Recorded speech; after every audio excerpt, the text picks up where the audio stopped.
I mean, you missed 6 games from Come 1999 on. to 2013. Yeah. Come on. I didn't even know that. I Come didn't on, even man. know that. I know. It's First, utterly some people say ridiculous, three. Dre.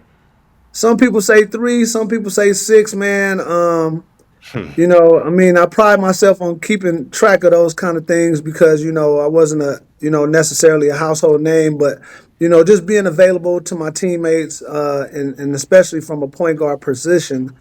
Just being out there and contributing and being involved, I pretty much prided myself on that. So that's why I didn't, take the easy way out and say, you know what, I don't have it today.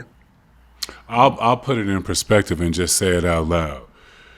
Dre Miller, 1,304 career games played, number 21 all time for point guards. Only point guards ahead of you are Gary Payton, Jason Kidd, and John Stockton.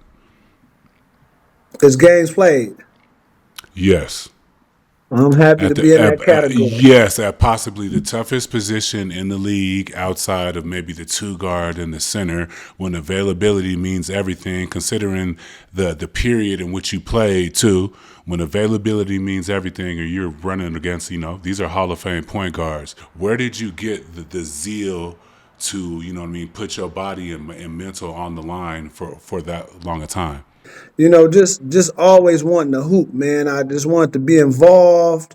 I wanted to be a part of something, and just being a student of the game. I was blessed enough to be around good people that loved basketball the way I did growing up, and then through high school and then college. I'm out here in Utah, and I'm able to see John Stockton, Jeff Hornacek, Karl Facts. Malone. Mm, It's the Utah Jazz and then it's the Utah Utes. So, to be able to go around those guys and see their work ethic and how they prepare going into the season and also to play pickup basketball with them. Man, it was like, man, ooh, what player can ask for that, to be around a John Stockton, Mm-hmm. Karl Malone, who also, both those guys played multiple years and, probably played 2,000 basketball games. So, but, Facts. I learned a lot from being around those guys and just being in that environment. What does a John Stockton? Yeah, what does a John Stockton teach you in the pickup game? Like, what are you learning from John Stockton? Is it one on one? Are you just observing? Is he like kind of teaching you hands on? Like, what do you learn from a John Stockton in the pickup game? can you also set the scene for us exactly what's happening? Like, are you fully immersed in their training camp? Is it just like a couple Nah, pickup games? Can you set the scene for us? it's like this, man. Like, of course, I'm in Utah. I'm out there for 5 years. Never went home in the summer, so I was always trying to find pickup. I was always trying to find pickup games, and we had this gym up on campus called the Hyper, and there's like four or five gyms in there.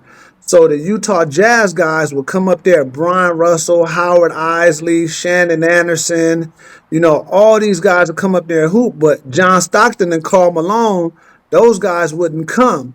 But like right around when I started school in like say August, they'll start revving up, getting ready for training camp in September. Mm-hmm. So it was this school called a little D2 school or NAIA school, small school where they used to practice called Westminster College. And that's when they all start showing up.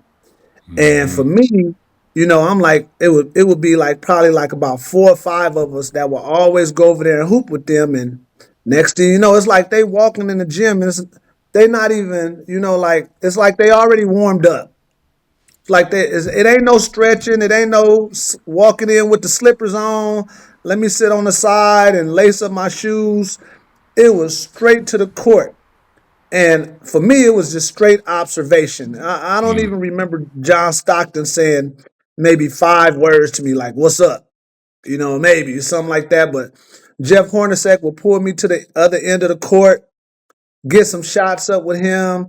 He'll offer a little bit of advice, and man, it was no nonsense. It was no nonsense. And then the structure that they played pickup ball was the same as the way they played when they played with the Utah Jazz. They running Mm-hmm. UCLA cuts, flex Mm-hmm. cuts. I'm like, man, we supposed Cross to be. screens for the big and Yeah, pick up, man. I'm bringing like, hold Karl up, Malone yeah, to yeah, straight up, you. man. Like, Yeah. hold up, man. I thought this pickup ball, but they was so structured. So, man, it was all observation for me, man. And the no nonsense. If you look like you was out of shape, man, John Stockton, hey man, get off the court, man.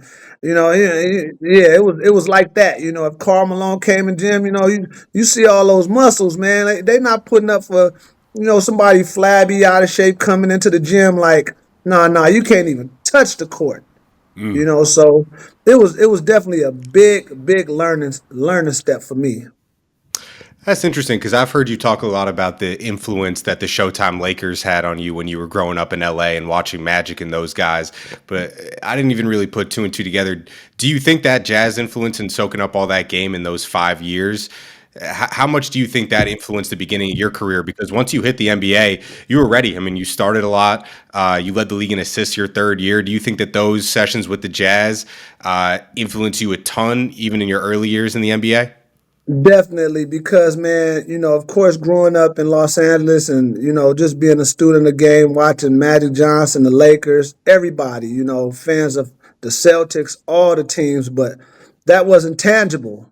That wasn't tangible. So I get to Utah and I'm watching guys that have played against my heroes, the Magic Johnson. I'm Hmm. watching legends and Karl Malone and John Stockton, and it's tangible. I can be in the gym with them and develop confidence, learn the physicality, and just soak up the game. Back then they wasn't really saying too much. It was like, you get out here and you get knocked around and you learn from it. You might have one or two guys that might try to offer some advice, but just the tangibility of being around those guys and them sticking around. They was always around in the summers. Maybe they take family time, but those guys were always hooping. So I just tagged along. Where's the hoops at? I'll be there. So that's how it was big time for me. He's also there when they're losing to the Bulls, like the exact window when they lose back to back to the Bulls. Those are the summers that you're there, so that explains why Stockton wasn't messing around. Oh, definitely. I mean, you figure if I was there in 94, 95 through 99, and then they had that back to back run.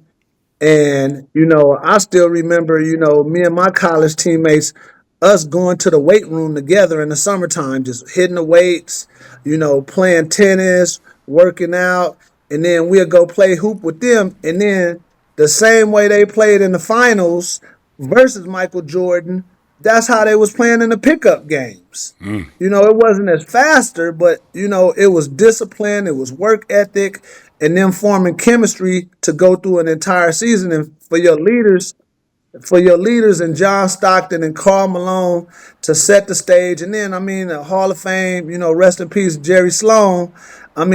He would sit there and just watch and critique and teach as if while we're playing. So, man, I had an opportunity to catch that for 5 years, man. So, it helped us out as a team with Utah, learning discipline, work ethic, and it helped us get to the finals and the championship. The last thing I'll say about the Jazz, it's interesting. Like everybody always wants to anoint the best team to never win a ring or the best player to never win a ring, and I think the Jazz team nobody really talks about. I think they were up in Utah. They didn't play sexy basketball. Karl Malone did some stuff in life that might have impacted that conversation. But for both of you, where do you view that Jazz, the late '90s Jazz and Stockton Malone, in the conversation of the best players or the best teams to never win a ring?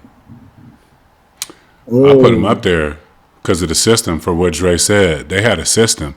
Them cross screens, the pinch, a lot of that stuff, has been bastardized from a lot of that Jerry Sloan thing. The splits, the cross screens for the post, the UCLA. I would put them up there with the triangles of the world and the Popovich systems.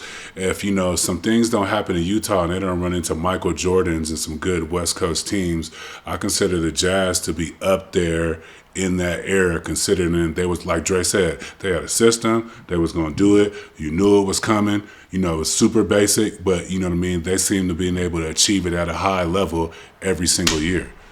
and to add to that, the triangle was created. However they created it and however they implemented it, You know, it was successful with the Jordan era and the Kobe Shaq era, and it's hard to teach that. But you figure these are pros and John Stockton, Karl Malone, Brian Russell, Jeff Hornacek, man, they ran flex. They Facts. basically that's flex. It is. They ran flex. That's what they teach you in grade school. That's the first thing that you start running offense. It was flex. They ran flex for 20 years. For He ain't 20 lying. years. Now that I think And about it.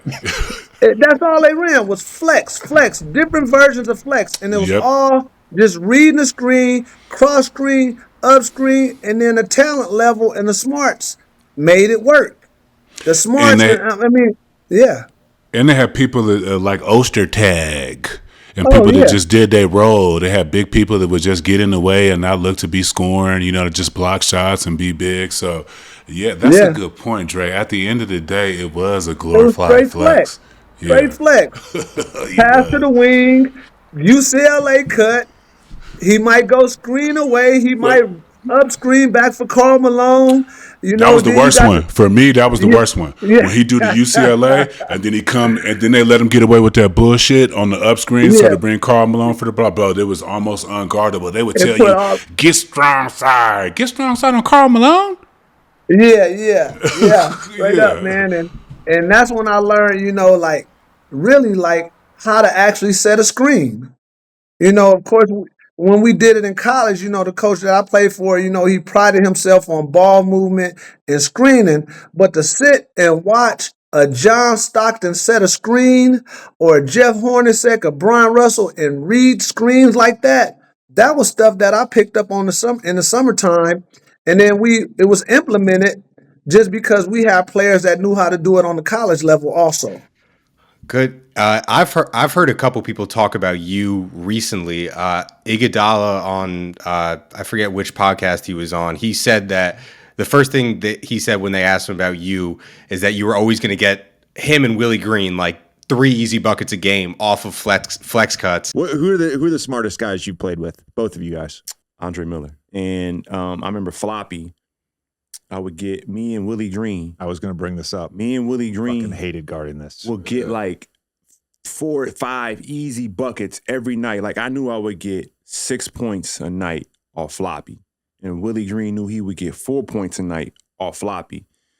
We just come together under the basket and the defense is always turning their head or like guarding you to force you. One day you stand under the basket and and the ball just boom and you just get layups. And then we start practicing it and practice and I would get my finishes to just be like boom or boom.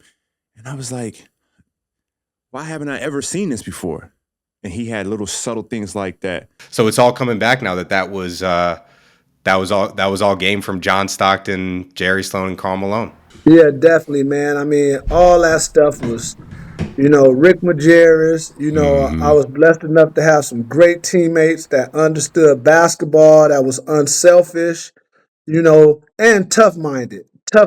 And, for us to be able to, I mean, you getting it from a great college coach, you getting it from a great NBA coach, and you getting it from legends of the game that simplified it and they just did it smart and they just did it hard.